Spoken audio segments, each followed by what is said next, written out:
Today we're going to do an interview with a very important gentleman. I know certainly 9/11/2001, terrible things took place down Lower Manhattan there. And those two buildings came down, the World Trade Center. A lot of things happened before they came down. They had to be built up. So, you know, a lot of times folks, they don't grow like topsy, they just grow up. It takes a lot of work to bring those buildings up. Engineering, all kinds of steel people, all kinds of metal workers and things like that. Just magnificent to build buildings like that. And, you know, we know from our African history that we built great pyramids. Africans built great pyramids. And so building is nothing new to us. It's just was down on the lower Manhattan that these two big pyramid-like structures came up there. But a lot of times folks don't know who's behind those kind of things. What takes place, all the planning, all the things that magnificent engineering can do. But that was an engineering feat at that particular time. Well, today we have a person here that that was at the head of that, was really functioning at the head of that whole planning thing, and he was the only African-American engineer at that time in the Port Authority, and he was one of the leaders of building that building. So I want to introduce you to Alton A. Burton, and nice having you with us today, Mr. Burton. Nice having you. Thank you for having me. Yes. It's a pleasure to be here. Well, you know, Mr. Burton, as you sit here, of course, that terrible thing that took place on September the 11th, it's history, but you were also history when you think about it, because you were one of the great planners of that modern and beautiful edifice. All kind of engineering feats took place there.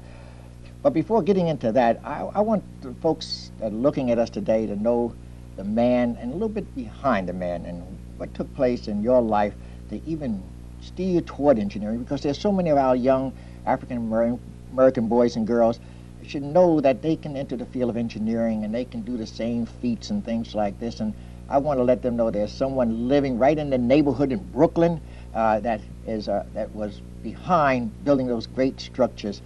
So just getting a little background on you, where were you born at?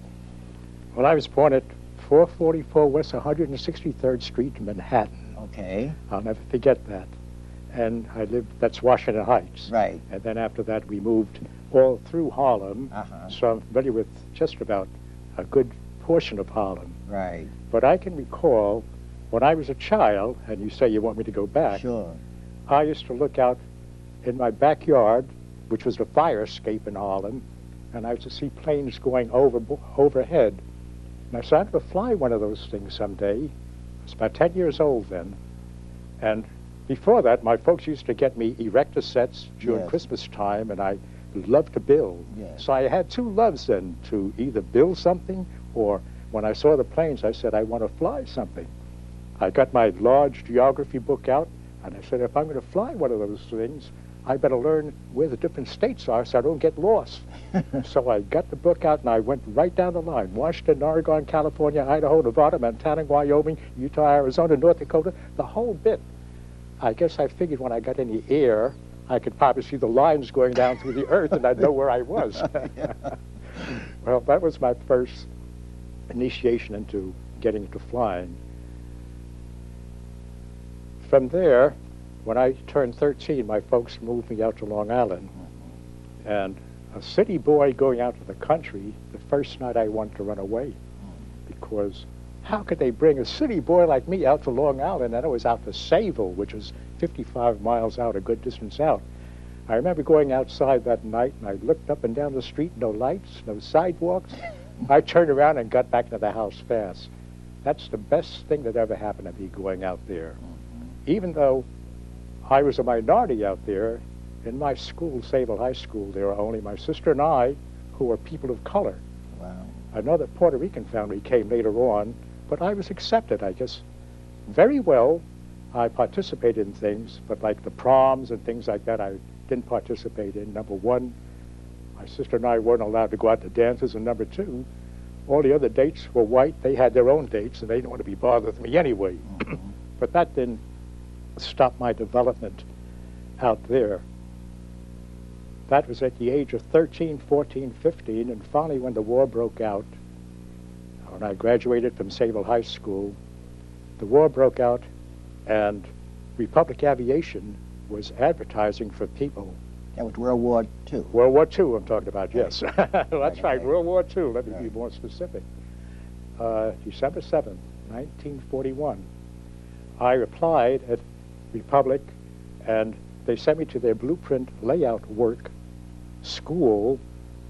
I was trained as a blueprint layout worker. They sent me to Republic to work. When I got there, no one wanted to work with me in that department because I was a colored fella. They called us colored then, you know, not yes. black. So they sent me to the riveting department where they did riveting. I knew nothing about riveting. I got there, no one wanted to work with me. At that point either, two Italian fellas, Peter Ciucicolo and Joe Russo, I'll never forget their names, said, we'll work with them. We turned out to be the best team on the floor. And would you believe what we were working on? The P-47, the plane that my fellows used to fly overseas. So I hope they appreciate the good rivets I put in that plane to hold the planes together for them. Right, yeah. That's how I happened to get started in my early life. Right, right. Now, of course, there has to be a lot of things that have taken place between that time and getting into college. Did you serve in the war before going to college, or were you in college before going into the Army? Well, I had some college behind me, Yeah.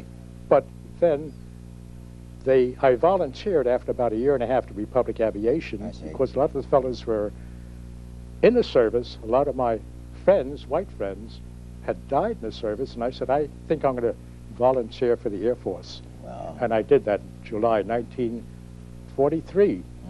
And I was inducted, sent to Keesler Field for aviation cadet training.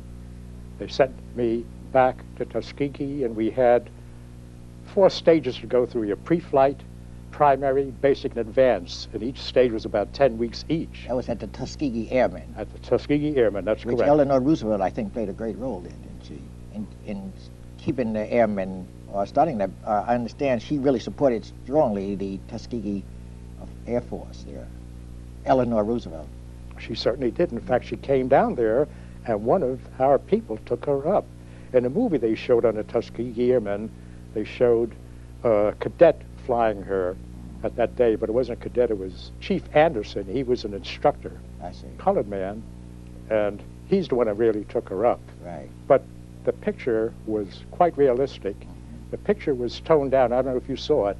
The picture was toned down quite a bit, because had they shown you exactly what went on, you wouldn't accept it. It was very harsh. But in what way?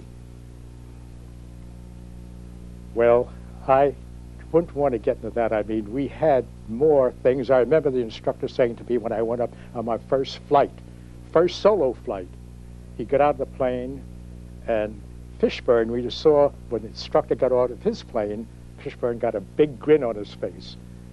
When he got out of my plane, I was happy to get him go out.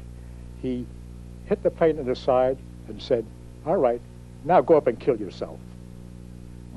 20 years old, you know, but I didn't care what he said because I wanted to fly. Right. That was one of the incidences, but a lot of other things happened down there. In fact, speaking about that, before I was an officer, got my wings as a flyer, they sent us, because they split my class up in 2 sections. In pre-flight, after pre-flight, half the class was sent to Bombardier Navigation School, and the other half stayed in pilot training. And the reason why they did that is because the white boys didn't want to fly with colored fellows. They thought that we couldn't fly.